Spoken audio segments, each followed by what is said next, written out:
palestra, eu convido, então, o professor Dr. Jason Azevedo de Medeiros, que vai palestrar, então, a seguinte temática: Fisiologia integrativa do sistema imune e função autonômica e exercício no HIV e AIDS.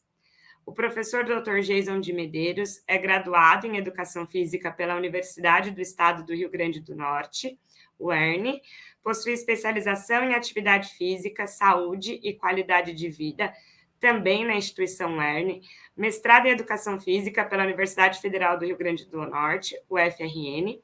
Atualmente está cursando doutorado no programa de pós-graduação em Ciências da Saúde da UFRN.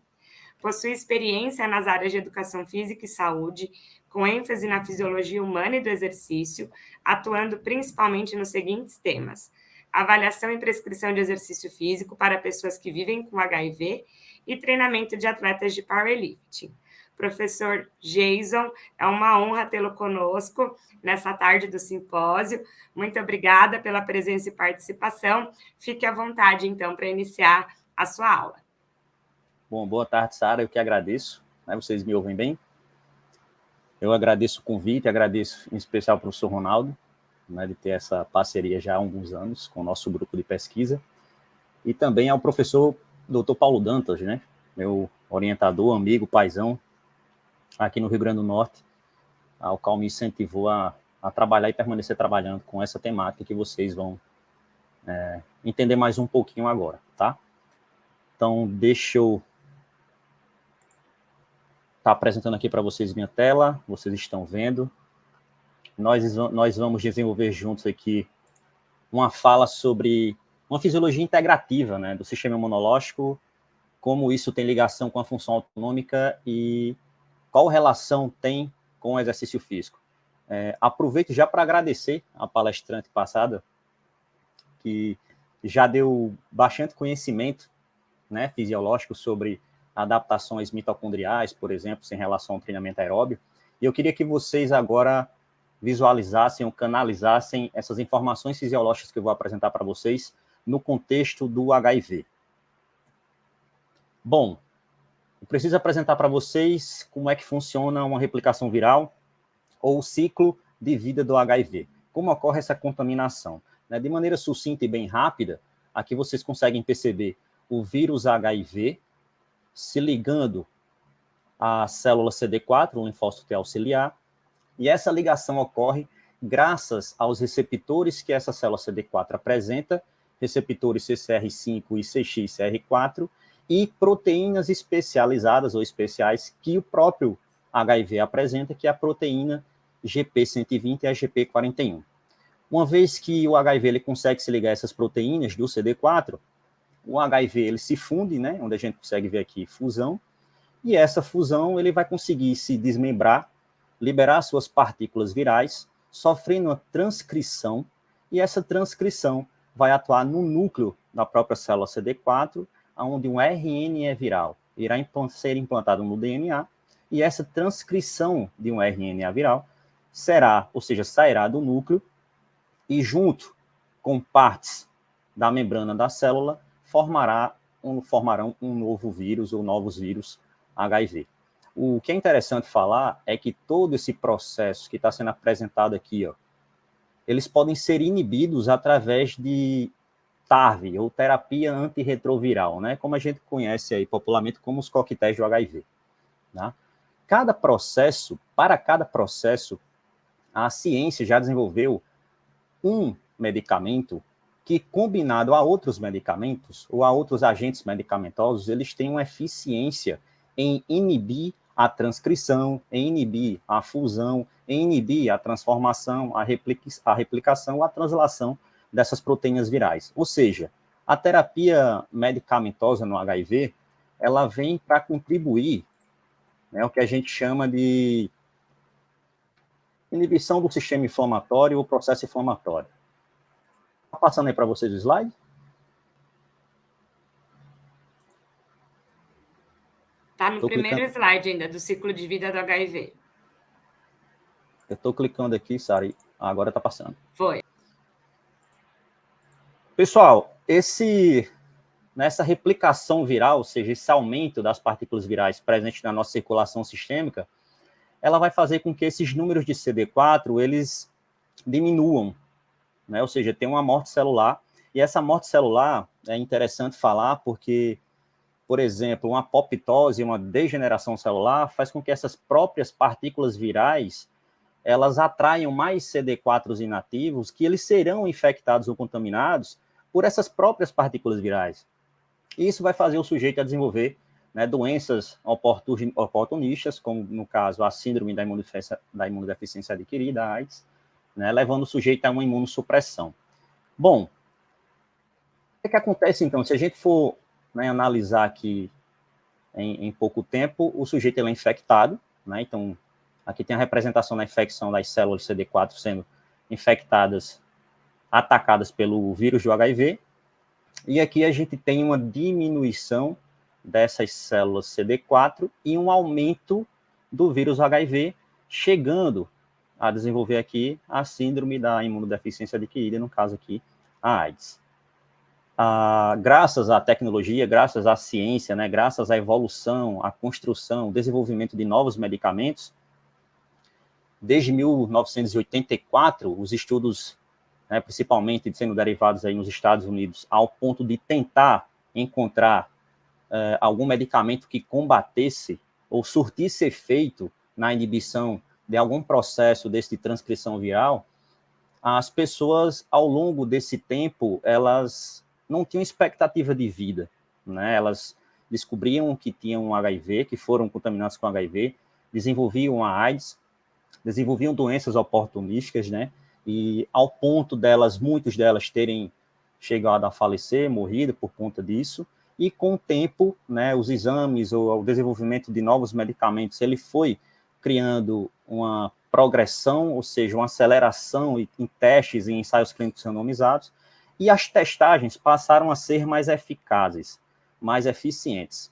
Em 1996, né, eu coloquei aqui a capa aqui desse filme, que é um filme que eu indico para vocês para entender um pouquinho, porque ele fala, né, baseado em fatos reais, sobre como aconteceu todo esse processo da construção da terapia antirretroviral e como as pessoas com HIV nessa época, né, quais expectativas de vida eles apresentavam nessa época, né, à mercê de um novo medicamento que não existia. E é que em 1996, o FDA ele aprovou de fato, né, a terapia conhecida como terapia de alta atividade, a combinação de mais de algum agente medicamentoso em uma única cápsula, vamos assim dizer, e essa terapia antirretroviral de alta atividade passou a aumentar a expectativa de vida da população vivendo com HIV.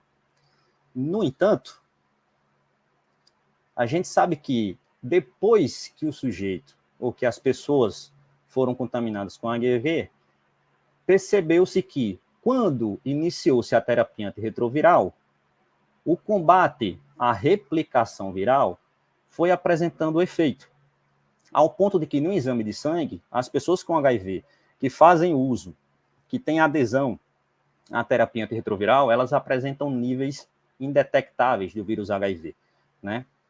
Quanto, professor? Em torno de menor que 50 células de cópias de vírus por milímetro cúbico de sangue. Então, o que a gente pode falar é que, na verdade, sim, essa terapia antirretroviral parece ser eficiente, ela deve ser, né, utilizada, deve fazer parte de um tratamento medicamentoso das pessoas que têm HIV, principalmente quanto mais rápido for descoberto esse HIV, ou, quiçá, ela já tenha desenvolvido a AIDS, né, esse medicamento ele parece sim fazer efeitos significativos para prolongar ou aumentar a expectativa de vida dessa população. Só que a gente fica percebendo ao longo desse tempo que, como essas pessoas, inclusive pessoas que têm um HIV desde a época da década de 90, por exemplo, elas passaram por diferentes tratamentos, ou diferentes terapias antirretrovirais, e sequelas começaram a ser percebidas. É tanto que esse artigo ele fala o seguinte: o paradoxo da infecção do HIV no sistema nervoso central. Por quê? A terapia antirretroviral ela inibe a replicação do HIV. Perfeito. Só que passou-se a perceber que pessoas que estavam fazendo uso da terapia antirretroviral e que tinham um quadro de infecção elevada, começaram a apresentar desordens a nível do sistema nervoso central. Existe uma doença associada ao HIV, né, que recebe a sigla de HEMB, que significa desordens neurocognitivas associadas ao HIV. E essas desordens neurocognitivas passaram a ser mais investigadas ao ponto de tentar entender o porquê que isso estava acontecendo, ocorrendo nesse grupo específico. E aí, essa figura ela vai representar, né, obviamente é uma figura construída a partir de vários estudos, uma figura hipotética, mas aconteceria a seguinte situação: a complicação neurológica no HIV ocorre devido ao próprio HIV, representado aqui no número 1, que apresenta partículas virais que são, né, derivadas do gene viral, que é a proteína HIV-TAT. Então, o próprio HIV, junto com a proteína HIV-TAT, junto à glicoproteína GP120, lembrando que ela é uma receptora do próprio envelopamento aqui do vírus, mais macrófagos que estão infectados, ou seja, macrófagos que tentaram fagocitar uma célula contaminada, não conseguiram destruir aquela célula viral, e essa célula viral passou a fazer parte aqui do macrófago. E ainda mais, nós temos células T auxiliares, ou linfócitos TCD4, que também já estavam contaminados, ou que não estavam contaminados, mas eles foram atraídos para dentro do licor do líquido cefalorraquidiano. Então, todas essas estruturas, elas conseguem passar a barreira hematoencefálica, e uma vez que ela passa a barreira hematoencefálica, pessoal, elas começam a contaminar, elas começam a destruir, a gerar uma degeneração a nível de células que são responsáveis pela nossa rede neural, como a micróglia, como os astrócitos, e ainda assim é sugestivo que nos neurônios essas proteínas virais elas consigam apresentar uma degeneração a nível de desmielinização dos neurônios. Isso vai fazer com que os potenciais elétricos, potenciais de ação, eles sejam impactados, ou seja, ocorra um desequilíbrio nos canais de sódio e potássio, por exemplo, e a velocidade de condução elétrica ela pode ser impactada. Tá, estamos falando a nível do sistema nervoso central, que aqui está sendo representado, ó, pelo nosso cérebro, pelo cerebelo, pela medula espinhal. Mas é a nível do sistema nervoso periférico, professor. Uma vez que esse HIV está correndo aqui no líquido cefalorraquidiano, né, ele no licor, a gente precisa lembrar que ele também percorre a medula espinhal. E aí foi percebido em outro estudo, por exemplo, apresentando mais uma vez aqui uma figura, né, através para representar melhor as ideias que os pesquisadores apresentavam, que a proteína que é derivada do gene do HIV, a GP120, ela consegue se ligar a receptores de quimiocinas que estão específicos, ou seja, fazem parte também do axônio neuronal, no caso CXCR4 e CCR5. E quando essa proteína ela se liga aos receptores de quimiocinas, parece ativar uma via de caspases derivada do citocromo C presente nas mitocôndrias que estão no neurônio. E isso gera uma degeneração axonal. Fora isso, essa glicoproteína GP120, ela consegue, por via de TNF-alfa, ou seja, um fator neurotrófico tumoral, também ativar a via de caspases, e isso vai gerar uma apoptose celular. Ou seja, parece que é sugestivo que o vírus HIV ele aumente o processo inflamatório, e esse processo inflamatório gera uma cascata de sinalizações ao ponto de gerar uma degeneração neuronal e morte celular. Significa dizer que nossos neurônios, por exemplo, eles podem sofrer danos ao ponto deles perderem suas funções. E isso vai gerando sequelas, né? Por isso que existe a desordem neurocognitiva associada ao HIV e controles que dependem desses neurônios, como, por exemplo, o controle autonômico cardíaco, que a gente vai falar agora, né? Começamos a falar um pouquinho sobre ele ao longo dessa aula. Aqui, mais uma vez, é só mostrando em que um estudo publicado em 2012, ou seja, ele percebeu que o vírus, não só o vírus HIV, como um tipo de medicamento derivados de inibidores de protease, por exemplo, eles poderiam, não só a nível do corno dorsal da medula, né, onde tem o nosso processamento de sensibilização, ou seja, informações sensitivas, sensoriais, essa contaminação ou esse dano gerado a nível neural, ele continuava, ele percorria também a nível de gânglios, destruindo ou gerando danos nas células de Schwann, e também percorria até o final do neurônio nos botões sinápticos, ou seja, onde ocorre aqui a comunicação sináptica, né, lembrando do botão sináptico, apresenta também mitocôndrias, vesículas sinápticas que liberam os nossos neurotransmissores. Resumidamente, essa figura, para não perder tanto tempo com a aula, tem muita coisa para mostrar para vocês, o vírus, ele consegue entrar, passar na barreira hematoencefálica, a nível de sistema nervoso central, e ele consegue viajar pelo líquido cefalorraquidiano, ou seja, ao ponto de, na medula, ele conseguir adentrar ou se ligar a receptores de quimiocinas dos nervos, dos neurônios, e conseguir gerar também degeneração a nível nervoso. Lembrando que eu estou falando de sistema nervoso agora periférico. Bom, pessoal, a nível de sistema nervoso central e periférico, a gente já percebeu que o vírus HIV ele pode sim estar gerando problemas inflamatórios, e esses problemas podem estar apresentando degeneração dessas células. E a nível cardiovascular, os estudos vêm percebendo também que as pessoas que iniciaram o tratamento com a terapia antirretroviral, principalmente os inibidores de protease, vêm apresentando, por exemplo, isquemias cardíacas, deficiências cardiovasculares, doenças cardiovasculares das diferentes situações possíveis decorrentes de um sistema inflamatório. Quando se para pensar fisiologicamente o motivo dessas desordens estarem acontecendo, foi visto que as próprias proteínas virais, como, por exemplo, mais uma vez vocês veem agora HIV-TAT, tem a proteína NEF e outras proteínas, elas aumentam os radicais livres, né? Esses radicais livres geram um processo inflamatório derivado do estresse oxidativo. Esse estresse oxidativo diminui a ação da sintetase, ou óxido nítrico sintetase. Como ela diminui a ação da óxido nítrico sintetase, a gente perde o que a gente chama de complacência dos vasos, ou seja, o vaso de uma pessoa com HIV pode começar a apresentar rigidez arterial devido a uma placa de ateroma que foi desenvolvida com aderência de moléculas provocada pela elevação do estresse oxidativo. E isso tudo derivado da contaminação direta das proteínas virais presentes no HIV.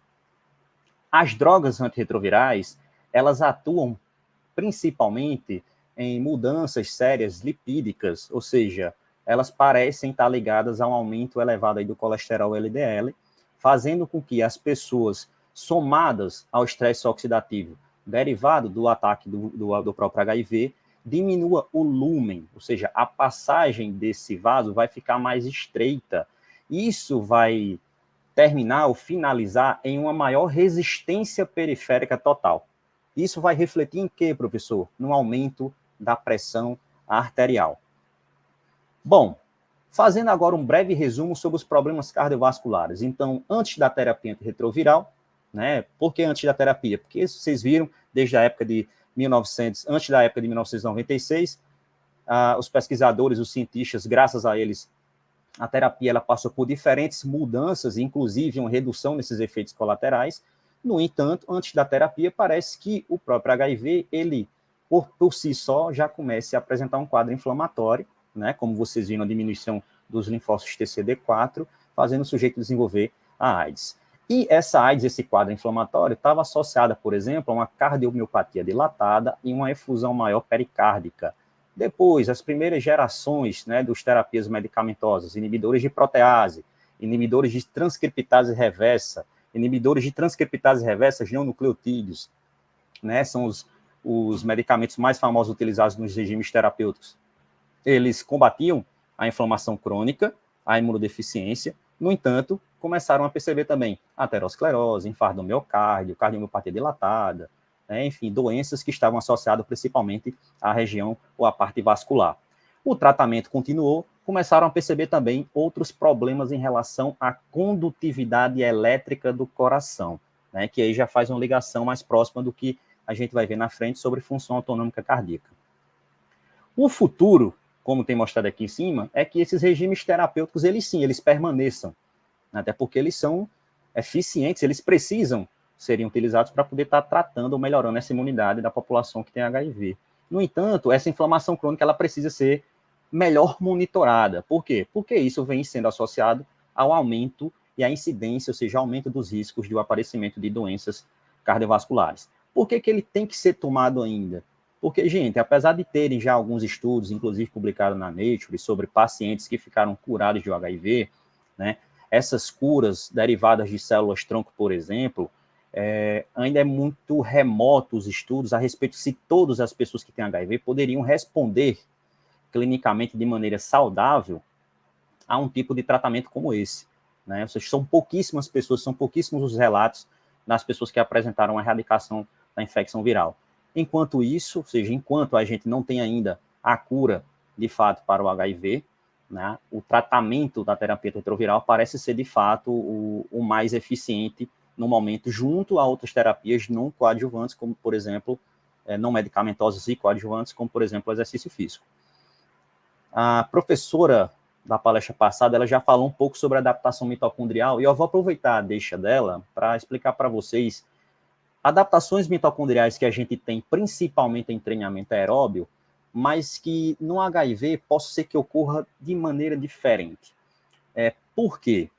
Porque percebeu-se que a mitocôndria, isso tanto em pessoas sem HIV como com HIV, né, as mitocôndrias elas apresentam um processo de fusão, que em outras palavras seria, se eu tenho duas mitocôndrias pequenas, menores, elas podem se fundirem, se tornar uma mitocôndria maior, e com a mitocôndria maior eu vou aumentar a minha eficiência da beta-oxidação, ou seja, eu vou aumentar a minha eficiência oxidativa, minha fosforilação oxidativa vai ser melhor. Traduzindo, ou seja, eu teria uma eficiência metabólica maior ou melhor na oxidação de substratos. E se eu tenho uma mitocôndria maior, essa mitocôndria ainda pode apresentar outro processo chamado de fissão, que é onde essa mitocôndria pode se dividir em duas outras mitocôndrias, e eu tenho agora mais mitocôndrias, representando o que seria a biogênese mitocondrial, e essas outras duas mitocôndrias, elas podem voltar a aumentar de tamanho e continuar com esse ciclo. Ou seja, eu vou criando mais mitocôndrias e eu vou aumentando a minha densidade mitocondrial. Isso é fantástico pensando a nível de coração, pensando a nível de neurônio, pensando a nível de fibra muscular. Por quê? Porque eu vou ter uma eficiência metabólica maior, né? Eu vou ser mais oxidativo.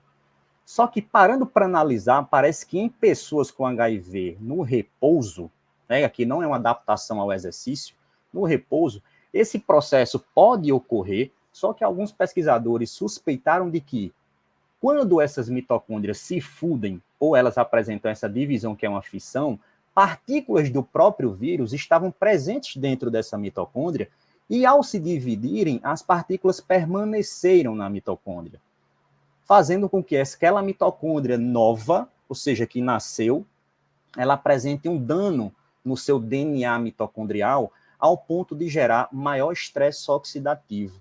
Por que isso não é interessante, pessoal? Na mitocôndria é onde ocorre a cadeia transportadora de elétrons. Né? Elétrons eles são carregados negativamente, como vocês todos sabem, e na cadeia transportadora de elétrons, os elétrons atraem cargas diferentes, polaridades diferentes, como os hidrogênios, por exemplo, né, que são derivados, que são liberados lá no nosso ciclo de Krebs. Só que esse hidrogênio, ele precisa passar na intermembrana da mitocôndria para poder gerar quimiosmose, ou seja, para poder gerar uma energia através de um acúmulo, de um gradiente de concentração iônica de hidrogênio e ativar a enzima ATP sintase. E aí sim a gente conseguiria aumentar ou construir novas moléculas de ATP. No entanto, parece que aqui nessa mitocôndria que tem dano, esses níveis de hidrogênio são elevados e não conseguem atravessar a membrana, uma vez que essa membrana foi danificada pela proteína HIV-TAT, a AGP120 e a NEF. Se foi danificada, significa dizer que eu tenho um extravasamento de hidrogênio, e esse hidrogênio vai diminuir o pH interno da mitocôndria. Por que isso é ruim? Porque um desequilíbrio no pH faz com que as enzimas metabólicas não trabalhem com eficiência. Significa dizer que esse sujeito pode, eu não estou falando que eles vão apresentar sempre, mas eles podem sim apresentar uma fadiga precoce, eles podem apresentar uma fadiga crônica, eles podem apresentar uma acidose metabólica mais presente, ou seja, mais frequente, fazendo com que o metabolismo energético dele aeróbio, ou seja, a fosforilação oxidativa, seja prejudicada. Aqui nessa figura mais simples, eu queria que vocês lembrassem um pouquinho de que aqui em cima nós temos o capilar, né, os vasos sanguíneos. Entre a membrana muscular e o capilar, nós temos uma proteína chamada monocarboxilato T4, ela é uma cotransportadora, ou seja, ela leva lactato do meu músculo para a corrente sanguínea, para ele ser utilizado em outros órgãos, como vocês viram, a professora passada, ela já comentou, o lactato sendo utilizado lá no intestino, pode ser utilizado também metabolizado no coração, até a nível de curiosidade, o metabolismo do coração, eles gostam de utilizar entre 40% a 70% de lactato. Então, aquela historinha que a gente vem acompanhando o tempo todo, que lactato ele é vilão, né, ele vai gerar fadiga, na verdade parece o contrário. Então, lactato, sim, ele é funcional e ele é bom. No entanto, ele, nas pessoas com HIV, parece que os níveis basais são elevados quando comparados a uma pessoa sem HIV. Mas por que esses níveis de lactato em uma pessoa com HIV podem ser elevados? Quando existe o processo da glicólise, a quebra da molécula de glicose em glicose 6-fosfato, gliceraldeído 3-fosfato, até se tornar piruvato, a gente sabe que na glicólise o produto final dela é o lactato. Tudo bem. No entanto, em repouso, as moléculas ou os íons de hidrogênios presentes aqui nessa região, ou seja, no sarcoplasma, fora da mitocôndria, não são suficientes ao ponto de diminuir o pH e fazer com que a atividade da enzima lactato desidrogenase converta piruvato a lactato. Então, o que acontece com o piruvato? O piruvato entra na mitocôndria através do transportador MCT1 e aqui dentro da mitocôndria, esse piruvato será convertido a acetilcoenzima A e irá iniciar o nosso ciclo de Krebs. Então, ou seja, essa via metabólica de glicose até piruvato e o piruvato entrando na mitocôndria para gerar ciclos de Krebs é o que ocorre, é o que acontece na maioria das pessoas sem HIV, por exemplo, inclusive em pessoas que têm condicionamento cardiorrespiratório pobre ou baixo. Ou seja, em repouso, nós predominamos o nosso metabolismo aeróbio, até porque nós somos seres terrestres, né? E a gente precisa de utilizar oxigênio. Então, naturalmente, o nosso metabolismo aeróbio ele ocorre, se a gente tem esse metabolismo mais eficiente, melhor ainda. Professor, e o HIV? A gente percebe que no HIV, em repouso, tem uma dominância, ou seja, tem uma tendência que esse metabolismo aeróbio sofra um desvio para o anaeróbio. É óbvio que eles ainda estão utilizando do metabolismo aeróbio, porque não tem dependência metabólica, né? Tem predominância. Tudo está ocorrendo ao mesmo tempo. No entanto, rapidamente eles sofrem esse desvio. Ou seja, provavelmente devido ao estresse oxidativo da mitocôndria, eles rapidamente sofrem um desvio a produzir mais lactato, que é derivado do metabolismo anaeróbio. E aí a gente conseguiu perceber isso através do tempo, com alguns estudos que fizeram pesquisas in vitro, né, in vivo também, e verificaram que isso de fato estava ocorrendo, em que no metabolismo da glicose, que era, né, uma via anaeróbia provocada no sarcoplasma, ou acontecendo no sarcoplasma, ainda não dentro da mitocôndria, as pessoas tinham uma tendência a produzir mais lactato devido a esse desvio da enzima lactato desidrogenase não está tão ativada por causa desse estresse oxidativo. A gente publicou um estudo, né, o nosso grupo aqui da UFRN, que nós decidimos investigar algo parecido, só que através da análise gasosa, né, através de teste de esforço máximo. Nós treinamos um grupo de pessoas com HIV e um grupo de pessoas sem HIV, e depois a gente investigou esse destreinamento. Até então, ninguém tinha investigado destreinamento em pessoas com HIV. Então, ao longo das semanas, essas pessoas treinaram, era um treinamento concorrente, tá? As pessoas com HIV e o grupo controle, formado por pessoas sem HIV, e a gente percebeu uma melhora, né? Uma adaptação nos limiares ventilatórios, ao ponto de que ambos os grupos que receberam a intervenção com treinamento físico, aumentaram, sim, os seus limiares ventilatórios. Só que, durante o destreinamento, a gente continuou acompanhando eles. Né? Não era um destreino que eles ficavam livres, soltos, mas eles faziam visitas de um laboratório e a gente continuou acompanhando ele. E nesse destreinamento, a gente refez a avaliação ao final desse destreinamento. E o que foi que a gente percebeu? Que as pessoas com HIV perdiam suas adaptações, ficando com valores inferiores, inclusive, ao valor que tinha no baseline, ou seja, pré-intervenção. Para qual variável, professor? Para o limiar ventilatório 1, que a gente chama de limiar aeróbio, né, ou limiar oxidativo. Ou seja, parecia lógico isso acontecer no repouso, era o que os estudos mostravam. Mas a gente decidiu investigar. Será que depois que eles ganham as adaptações de exercício, eles perdem essas adaptações muito mais aptas, seguindo o mesmo tempo de pessoas sem HIV? E foi isso que a gente identificou. Então, vocês percebam que no baseline estavam aqui 14, por exemplo, e caiu para 13,91.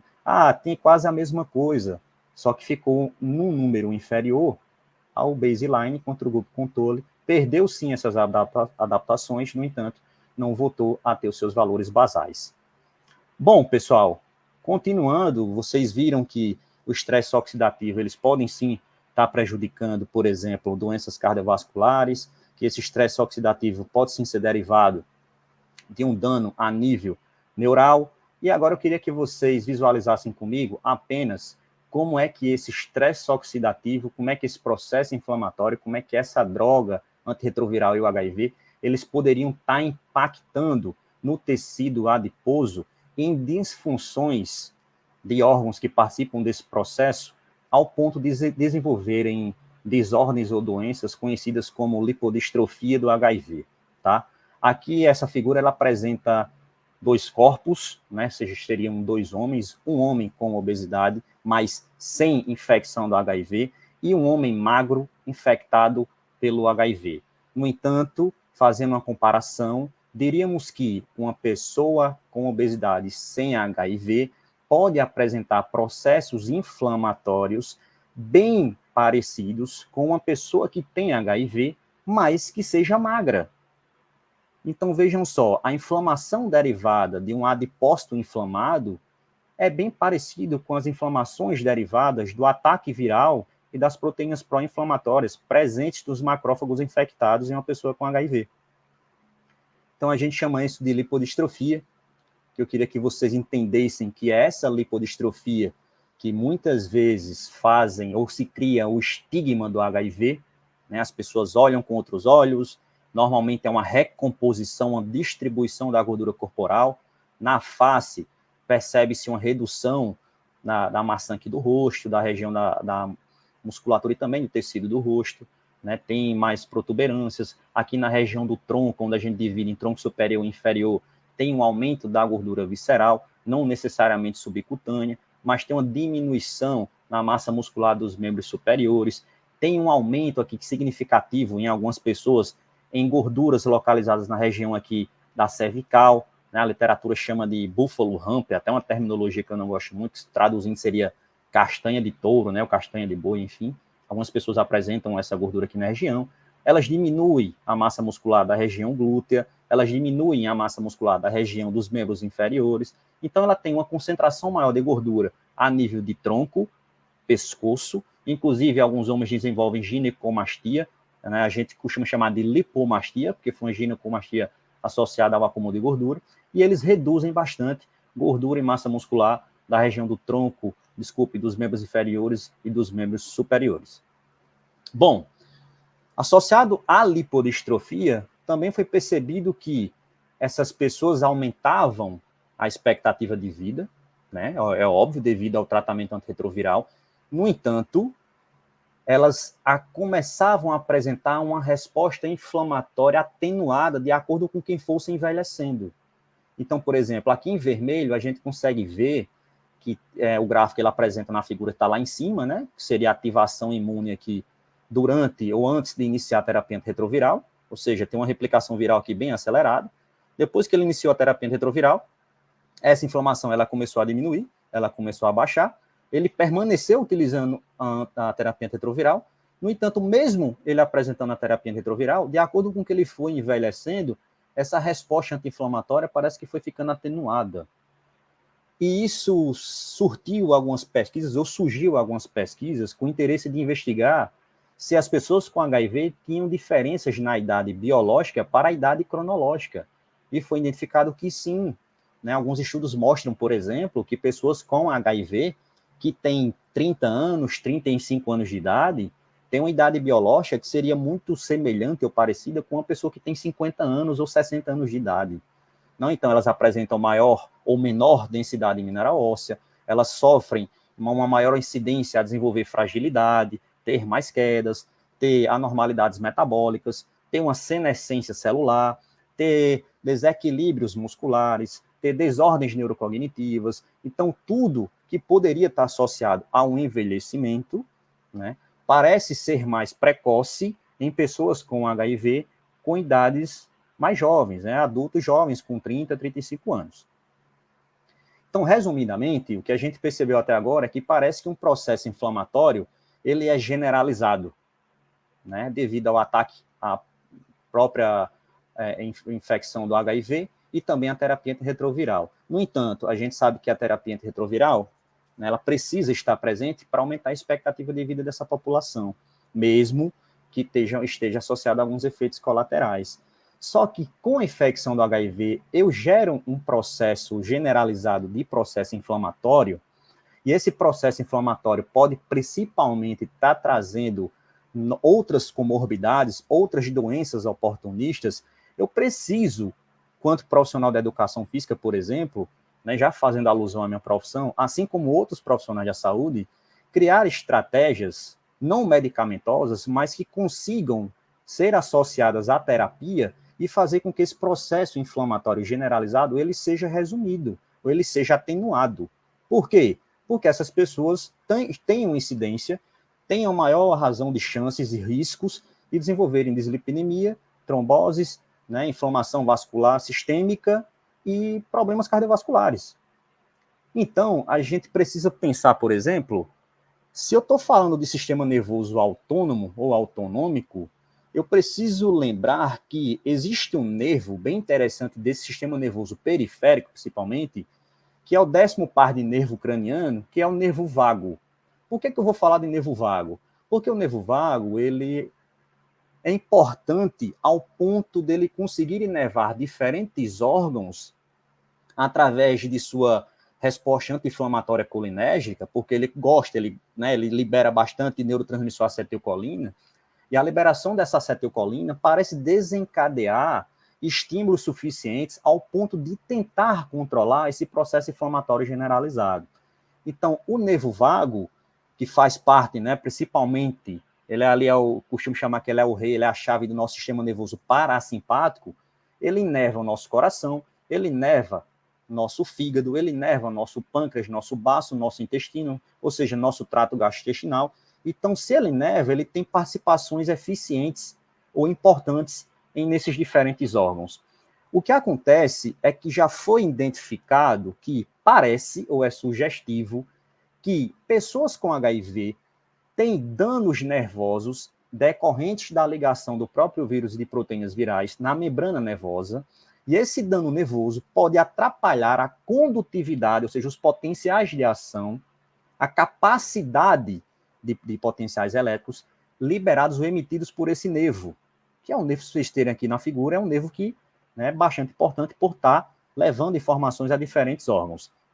Então, vejam só, por que é que esse nervo, eu estou dando tanta atenção a ele? Devido justamente a essa via, né, essa resposta anti-inflamatória colinérgica, por ele ser responsável por uma coisa que a gente chama de reflexo inflamatório do nervo vago.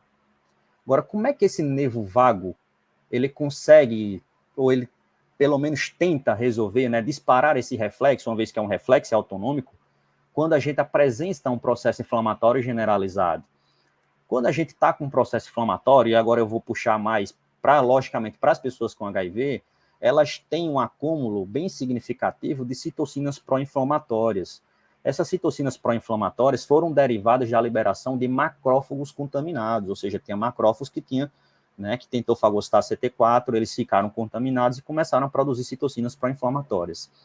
As fibras aferentes do nervo vago, que levam informação até o trato ou núcleo trato solitário, elas têm receptores específicos, como, por exemplo, de interleucina 1 beta, ela tem receptores específicos de TLR4 aqui no gânglio nodal, e elas recebem esse acúmulo de proteínas virais, de interleucinas de pró-inflamatórias, citocinas pró-inflamatórias, e levam essa informação até o núcleo trato solitário, onde vai ter uma comunicação nervosa entre o núcleo motor dorsal, e essa comunicação nervosa, por exemplo, ela vai fazer com que as fibras eferentes, as que levam informações de saída, né, do sistema nervoso central para a periferia, via sistema nervoso periférico, tenha uma ativação, tenha uma liberação maior de acetilcolina. E essa acetilcolina parece que vai desencadear alguns papéis aqui orgânicos, ao ponto de inibir as cascatas anti-inflamatórias e essas citocinas serem inibidas. Como é que isso acontece?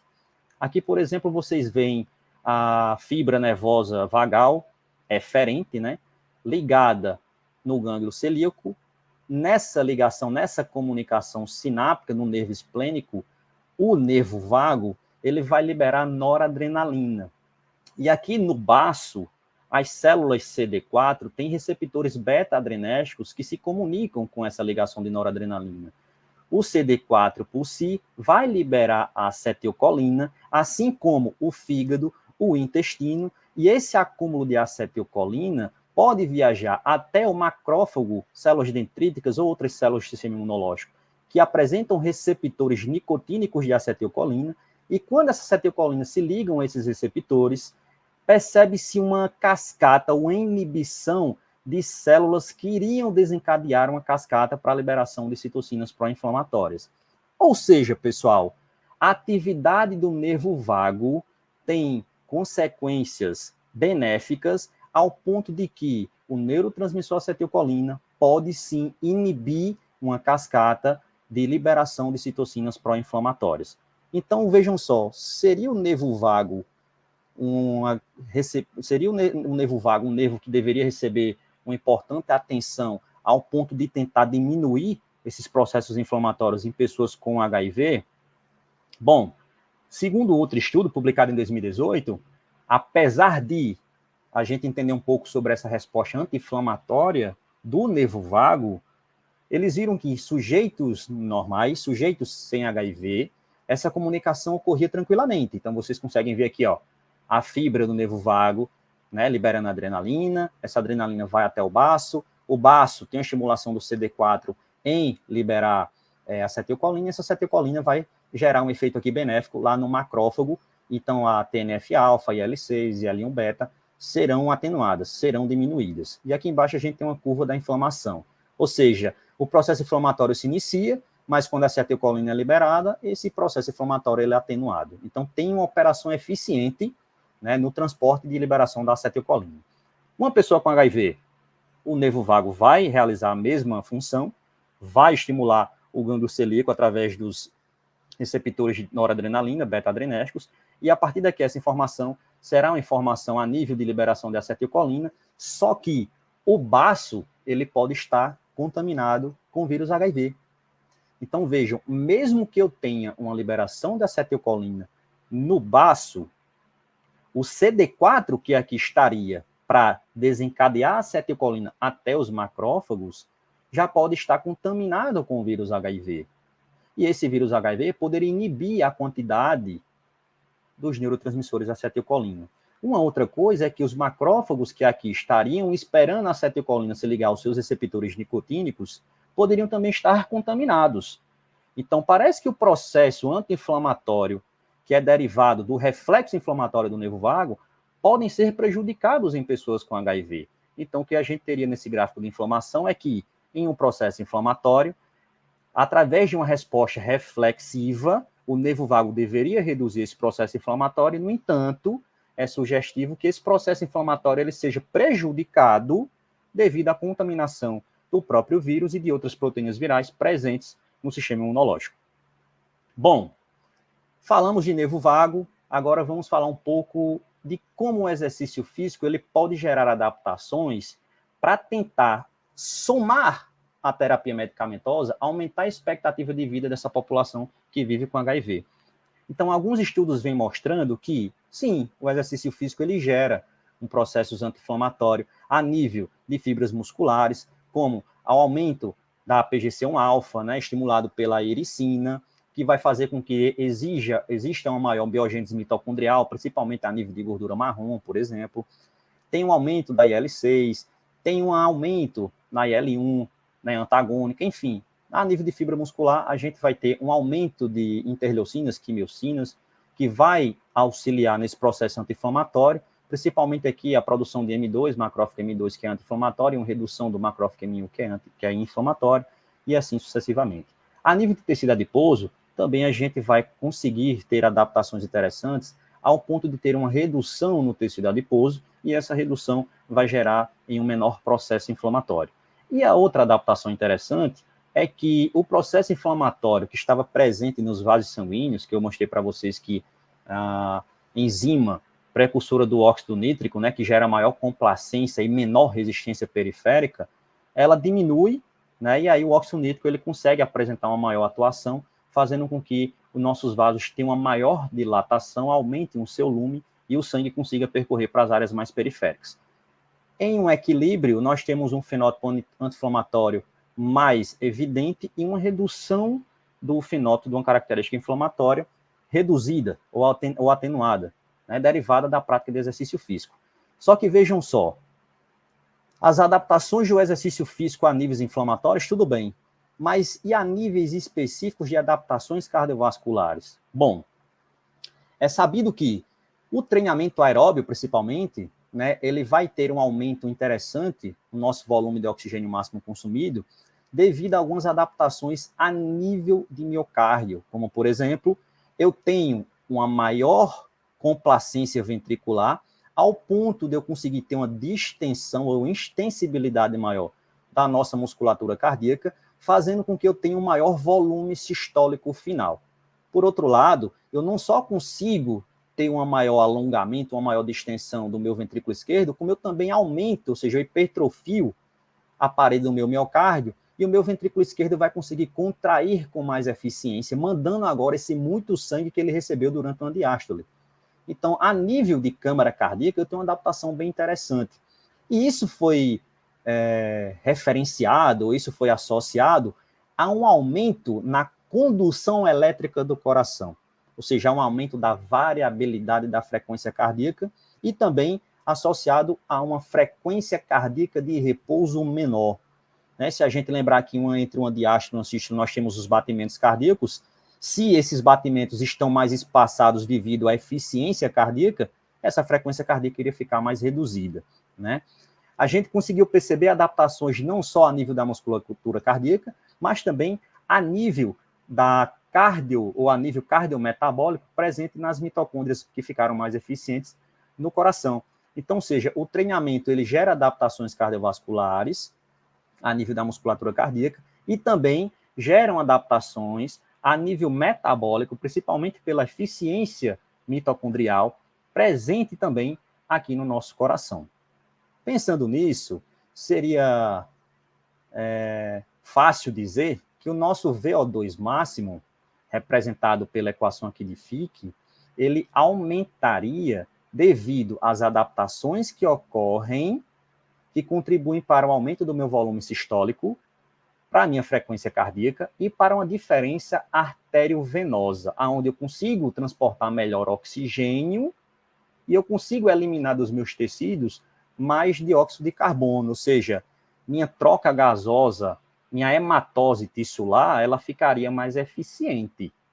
Isso eu estou falando de adaptações cardiovasculares em pessoas ou sujeitos saudáveis, tá? Essas adaptações ocorrem com quanto tempo, professor? A gente percebe um aumento da complacência ventricular em meses, a gente consegue apresentar uma melhora no retorno venoso em dias, a gente aumenta o volume plasmático, o volume sanguíneo, a quantidade de células vermelhas em dias, né? E a gente consegue apresentar algumas adaptações em semanas, como a nossa densidade capilar aumenta, a extração de oxigênio a nível muscular ela sofre aumento, a densidade mitocondrial em capacidade oxidativa aumenta em semanas, ou seja, parece que as adaptações decorrentes do treinamento são maravilhosas.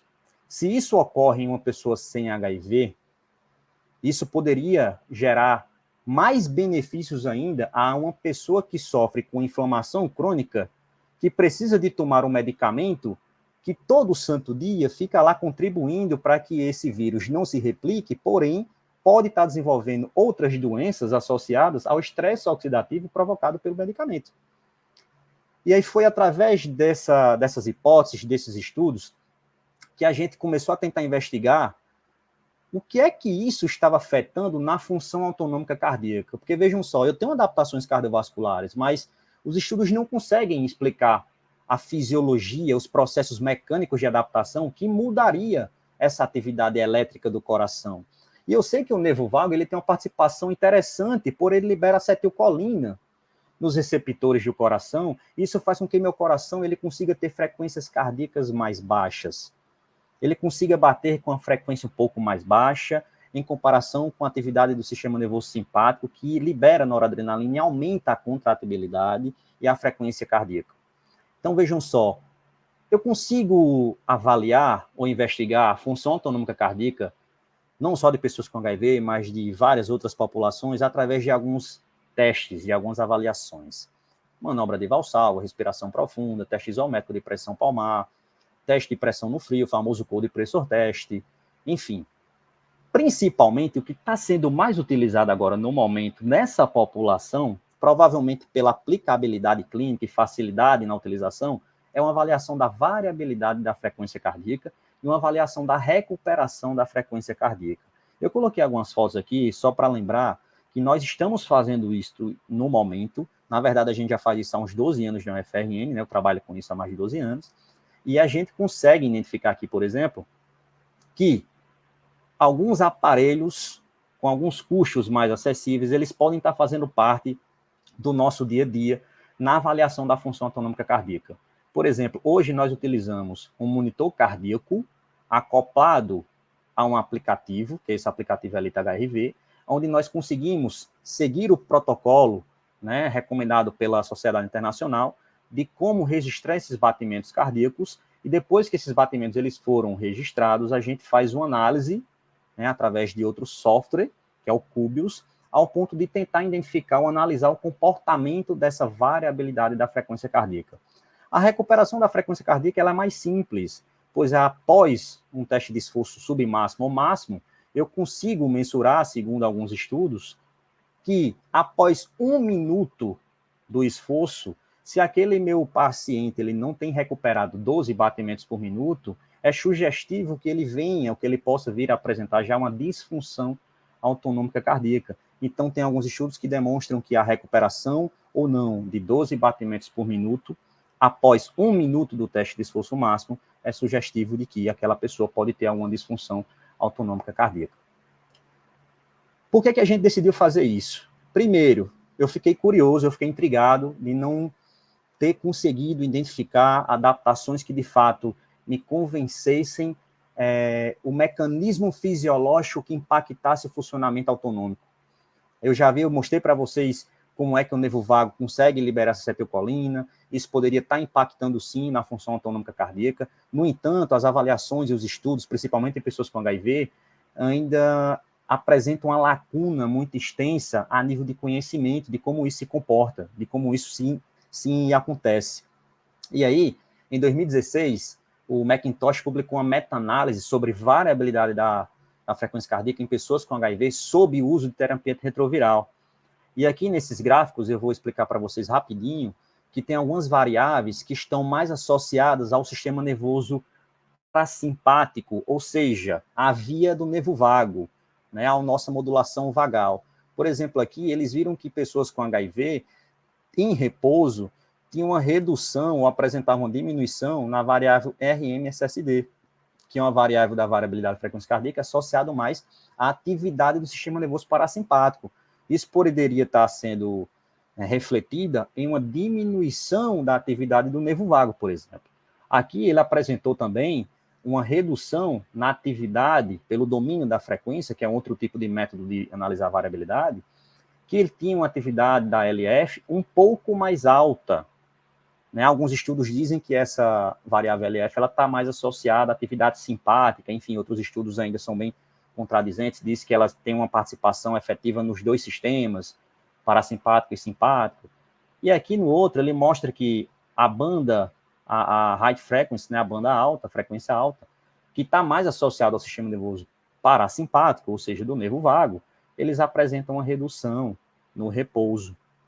Então, vejam só, eu tenho informações de revisões sistemáticas com meta-análise que dizem que pessoas com HIV, de fato, parecem apresentar, pela variabilidade da frequência cardíaca, uma função autonômica de repouso prejudicada. E uma função autonômica de repouso prejudicada, ela pode vir a fazer com que essas pessoas venham a apresentar maiores chances de desenvolver qualquer doença cardiometabólica, inclusive morrerem por isso. Então, por que eu não posso estar utilizando o exercício físico ao ponto de tentar entender quais adaptações esse exercício poderia provocar nessa condutividade elétrica do coração. Só que antes eu preciso entender da resposta aguda do exercício. Então, o que é que acontece? A gente sabe que, fisiologicamente, após uma sessão de exercício físico, ou seja, uma resposta aguda, nós apresentamos uma recuperação da frequência cardíaca, que isso é natural, e essa recuperação da frequência cardíaca é preservada pela atividade vagal. Ou seja, durante o exercício, a gente tem uma dominância simpática, né? Os nervos simpáticos acabam estimulando mais o coração com noradrenalina, e nosso coração tende a elevar essa frequência cardíaca. Quando nós paramos o exercício físico, a gente tem uma retirada simpática e a gente apresenta uma dominância vagal, parasimpática. Nós temos uma maior liberação de acetilcolina, fazendo com que a frequência cardíaca ela se apresente de maneira mais baixa, mais reduzida. E isso é natural, até porque eu não preciso ter uma sobrecarga cardíaca, uma vez que eu já estou parado, né? Eu preciso me recuperar. Só que numa disfunção cardíaca, essa retomada vagal, ela é prejudicada. Ou seja, é o mesmo que eu falar que as pessoas que estavam fazendo exercício físico, que pararam o exercício físico, continuaram com a frequência cardíaca elevada. Isso não seria interessante devido a essa sobrecarga cardiovascular. Se eu sei que isso pode acontecer, eu preciso entender que as pessoas com HIV podem apresentar essa recuperação lenta após uma sessão de treinamento físico. E eu preciso ficar monitorando essa recuperação até o ponto de entender quanto tempo leva para aquela pessoa se recuperar de fato, para eu voltar a dar um estímulo novamente de uma sessão de treinamento. Então, eu não posso estar prescrevendo um treinamento para ela comparado a uma prescrição que eu prescrevo, por exemplo, de exercício para uma pessoa que não tem HIV. Então, eu preciso ter aquela janela de recuperação que o tempo todo precisa estar sendo monitorada ao ponto de eu entender quanto de estressante, ou quanto que o exercício físico promoveu a nível de estresse na sua função autonômica cardíaca. E aí eu faço aquela pergunta, né, que eu venho me perguntando já há um bom tempo, que é quais os efeitos crônicos que o exercício físico tem na função autonômica cardíaca, em pessoas com HIV, principalmente. A maioria dos estudos, eles apenas mostram efeito após a intervenção, mas na discussão, eles não discutem os mecanismos fisiológicos que fizeram a função autonômica cardíaca ter melhora. Eles apenas comparam, eles apenas discutem com outros resultados, mas não explicam fisiologicamente o possível mecanismo dessa melhora. Alguns estudos falam, por exemplo, numa bradicardia de repouso, né, que é uma adaptação interessante ao nível da condutividade elétrica, decorrente da adaptação do treinamento. Mas será que, de fato, isso viria a acontecer em pessoas com HIV, tendo em vista que o nervo vago pode estar apresentando um dano, e se ele tem esse dano, ele não está apresentando aquela resposta anti-inflamatória como em outras pessoas apresentaria? Então, eu preciso apresentar para vocês o que a gente vem construindo através dessas perguntas, dessas dúvidas. Tem uma revisão sistemática sendo construída nesse momento, onde eu sou o principal autor, junto com o grupo aqui da UFRN, em que nós percebemos já, através da leitura dos resultados, que as pessoas vivendo com HIV apresentam recuperação lenta da frequência cardíaca e recuperação tardia. Tardia quanto tempo, professor? Foi percebido que quando comparado a pessoas sem HIV, eles apresentavam uma recuperação tardia que veio a ocorrer apenas 15 horas após um treinamento aeróbio moderado, de intensidade moderada, 15 horas após, enquanto as outras pessoas, o outro grupo sem HIV, apresentou uma recuperação total após 6 horas de treinamento. A variabilidade da frequência cardíaca pós-exercício apresentou também um aumento significativo em comparação a grupos sem HIV. Os estudos crônicos que utilizaram, né, que usaram de pessoas com HIV, apresentaram poucas diferenças estatísticas em comparação intragrupo, ou seja, pré e pós-intervenção, e entre os grupos experimental e controle. Apenas 6 estudos foram incluídos em nossa revisão, né, quando a gente aplicou os nossos critérios de exclusão, principalmente ensaios clínicos randomizados duplo cego.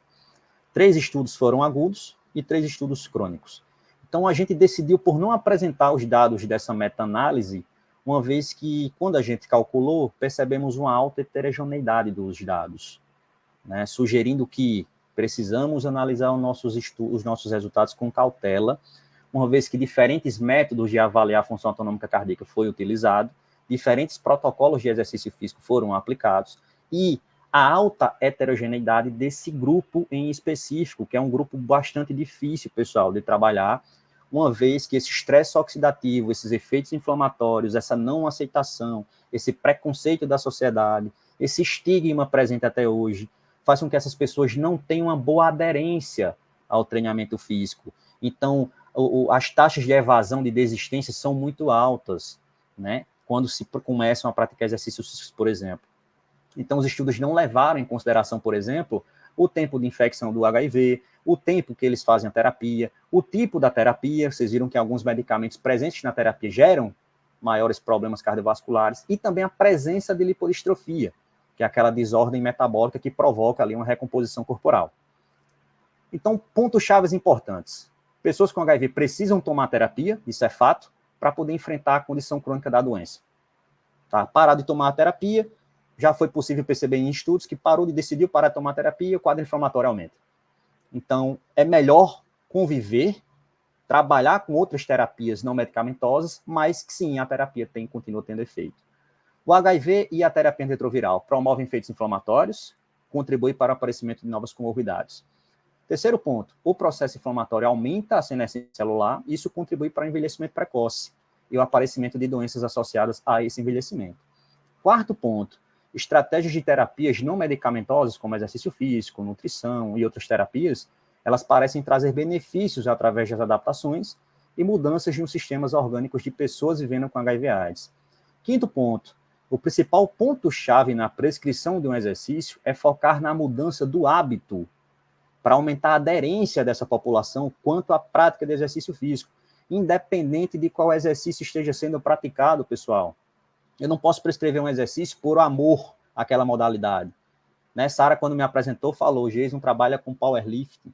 Eu não posso chegar para uma pessoa com HIV e dizer, você só tem que treinar powerlifting porque só isso funciona.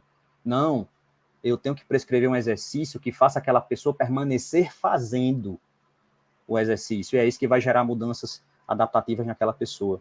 Somado ao exercício físico, parece que terapias que focam a estimulação no nervo vago poderiam proporcionar melhora na função autonômica cardíaca, por diminuição desses processos inflamatórios. Essas terapias seria, por exemplo, uma eletroestimulação transauricular no nervo vago, que é uma estimulação transcutânea, auricular, né, que foca em terminações sensitivas desse nervo vago. Eu não lembro se eu falei, mas o nervo vago ele tem 80% de suas terminações sensoriais, ou seja, sensitivas, e a nossa orelha ela tem bastante terminações sensoriais, e em algumas regiões da orelha, como o tragos, a concha, simba, elas estão sendo bem enfatizadas em estudos sobre eletroestimular essas regiões e aumentar a atividade vagal através desses estímulos, né? Isso é uma hipótese que a gente desenvolveu em pessoas com HIV, e essa hipótese está sendo testada agora nesse momento, por exemplo, onde eu estou estudando o efeito agudo e crônico da eletroestimulação transcutânea auricular do nervo vago na função autonômica cardíaca de pessoas vivendo com HIV. Esse estudo está em andamento, esse estudo conseguiu investimentos dos editais via CNPq, né, está em andamento, já tem parcerias internacionais, inclusive tem parcerias também com o professor Ronaldo. Estamos naquela luta, né, de coleta, de investigação, tentando fazer essas pessoas aceitarem participar, quais benefícios elas vão ganhar através dessas pesquisas. Lembrando que o nosso projeto, né, claro, é bem legal falar isso, porque o nosso projeto não é totalmente voltado à pesquisa, né? A gente tem um projeto Viver Mais, que é representado por essa figura aqui, que é um projeto de extensão, que a gente atende pessoas com HIV por meio de exercício físico, nutrição, e se Deus quiser a gente vai conseguir agora acompanhamento também psicológico e de profissionais de fisioterapia. E através dessa extensão, é óbvio, a gente convida pessoas ou tentam, né, divulgar mais esse projeto em clínicas, em hospitais de referência aqui do Rio Grande do Norte, para que mais pessoas com HIV possam se beneficiar desse projeto.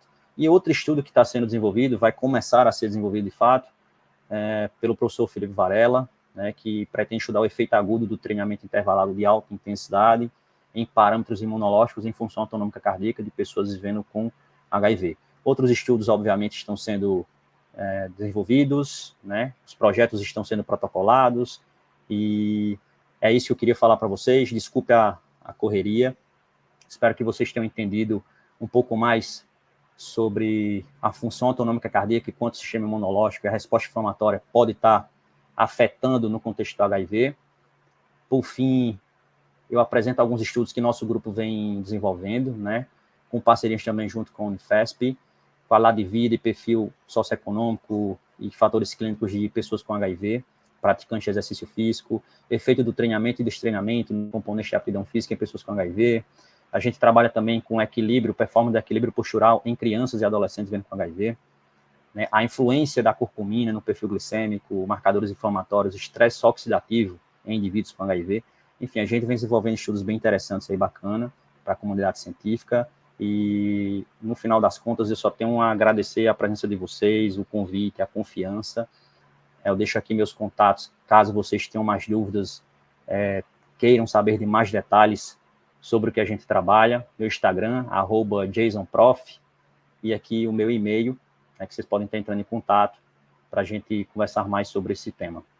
Queria agradecer também ao Programa de Pós-Graduação em Ciências da Saúde, aqui da Universidade Federal do Rio Grande do Norte, ao CNPq, a nossa base de pesquisa, Grupo de Estudos AFISA, e ao nosso projeto, nosso querido projeto que já tem 12 anos de duração, Projeto Viver Mais. É isso. Muito obrigado, pessoal. Muito obrigada, professor Jason, pela brilhante aula. De fato, foi uma viagem pela fisiologia e bioquímica, tanto do HIV quanto a sua interação com o sistema cardiovascular autonômico, uma aula muito didática, foi bastante elogiado aqui, o senhor pode ter certeza que todo mundo gostou bastante, aprendeu bastante com o senhor, e nós vamos ter algumas perguntinhas aqui, tá? A primeira é do Amon Neto, ele pergunta se uma maior densidade mitocondrial pode auxiliar no controle dos processos inflamatórios. Meu querido aluno da graduação, Amon Neto. Obrigado pela pergunta, Amon. Sim, se a gente parar para pensar na biogênese mitocondrial como uma adaptação derivada do exercício físico, acredito que sim. Agora, sabendo que essa biogênese ela pode ocorrer também na ausência do exercício, né? Então, as mitocôndrias elas podem apresentar processos como fusão e fissão, né, em suas divisões, e essas mitocôndrias divididas elas podem estar carregando na sua matriz mitocondrial partículas virais. No entanto, parece que é interessante, é preciso que novos estudos sejam feitos com, né, eu sei que é muito difícil, Sara, porque precisaria de biópsias de tecido branco, enfim, para poder estar investigando se aquelas adaptações decorrentes do exercício físico estavam gerando novas mitocôndrias saudáveis, né?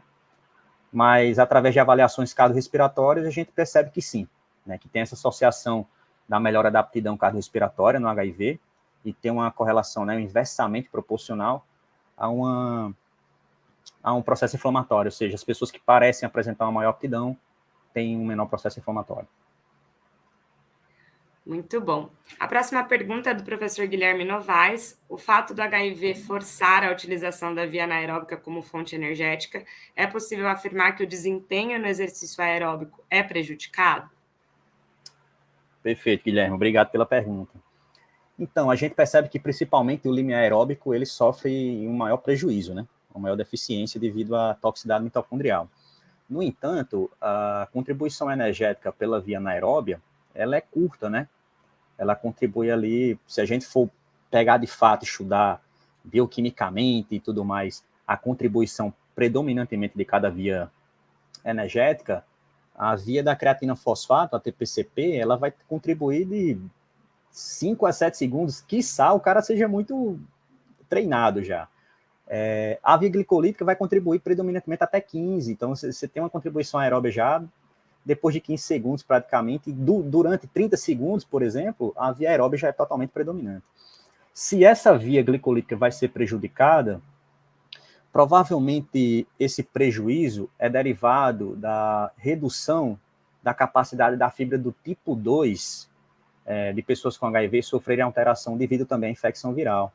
Lembrem que essa via glicolítica ela é uma característica interessante das fibras do tipo 2, né, fibras de contração e velocidade.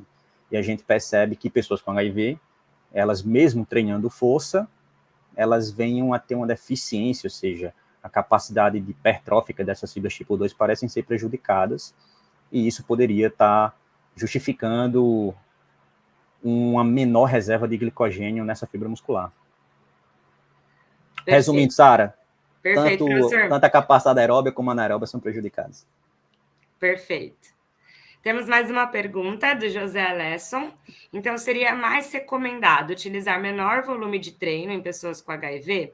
Por exemplo, musculação com maior estresse mecânico, maiores pausas, menos repetições. Sim. Eu não diria musculação com maior estresse mecânico, mas poderia ser um treinamento. A gente vem aplicando treinamento resistido, treinamento de força, com intensidade autoselecionada. Por quê? Porque a gente percebeu que até a resposta, a percepção subjetiva de esforço, Sara, ela é um pouco diferente da percepção que as pessoas sem HIV apresentam. Provavelmente devido a essa percepção neurosensorial de fadiga, de dor que eles sentem, porque alguns apresentam neuropatia periférica também. Então, assim, eu não posso... Lembre que eu falei, galera, que tem que focar na aderência ao exercício, tá? Então, vejam, se eu aumento um estresse mecânico, aumento essa intensidade pode gerar uma maior dor muscular de início tardia, e essa dor, para ela ser atenuada, ela precisa de uma ação antioxidante. Só que imagine só, se eu gerar uma dor nessa população, elas apresentam uma recuperação pobre ou lenta. Então, seria aquelas pessoas que vão ficar sentindo dor por mais tempo, né? Quiçá 3, 4, 5 dias. Eu sei que, de acordo com o que ela vai ganhando na adaptação, ela vai conseguindo remover esses metabólitos e vai diminuindo a ação sensorial dessas dores. Então, assim, o estresse mecânico alto, eu não diria que seria interessante, mas uma intensidade autoselecionada, obviamente, olhando ali a equalização de volume, e sim, a recuperação seria o ponto que eu daria maior ênfase. Mas nessa recuperação, existem questionários hoje que a gente consegue aplicar, né, fazê-los responder de maneira mais precisa sobre o estado de recuperação deles. E o que poderia estar utilizando também seria a variabilidade da frequência cardíaca, né, através de monitores específicos e aplicativos de celular. Vocês conseguem monitorar em 1 minuto, já tem protocolos de 60 segundos de gravação, e concomitante a essa recuperação, vocês conseguem visualizar no seu próprio celular se aquela pessoa está apresentando naquele momento uma maior dominância simpática ou parasimpática. Então, se ela tem uma maior dominância parasimpática, está mais recuperada, eu posso, de repente, estar exigindo uma maior intensidade de treino. Se ela tem uma dominância simpática maior, está mais estressada, aí eu já não consigo mais incrementar mais as cargas, né? Eu visualizo ali um menor estresse mecânico. Excelente. Por isso que uma avaliação individualizada, né? Olhar aquele sujeito como único, entender aí as suas questões, fazer uma boa anamnese é fundamental, principalmente em sujeitos que têm HIV ou qualquer outro tipo de doença. Professor, infelizmente, por causa do horário, a gente não vai conseguir mostrar aqui para o senhor todas as perguntas, mas como o senhor mostrou no final da sua aula, a gente tem ali o contato, o Instagram, o e-mail. Fiquem à vontade para entrar em contato com o professor, ou se preferirem, podem passar as perguntas para a gente, que a gente repassa. Eu quero agradecê-lo mais uma vez por essa aula brilhante, por esse show. Está todo mundo aqui em êxtase com tanto aprendizado compartilhado. Muito obrigada, professor. Foi uma honra tê-lo conosco aqui, abrilhantando o evento. Eu que agradeço, Sara. Muito obrigado a todos que participaram, fizeram as perguntas. E entre em contato, por favor. Entre em contato.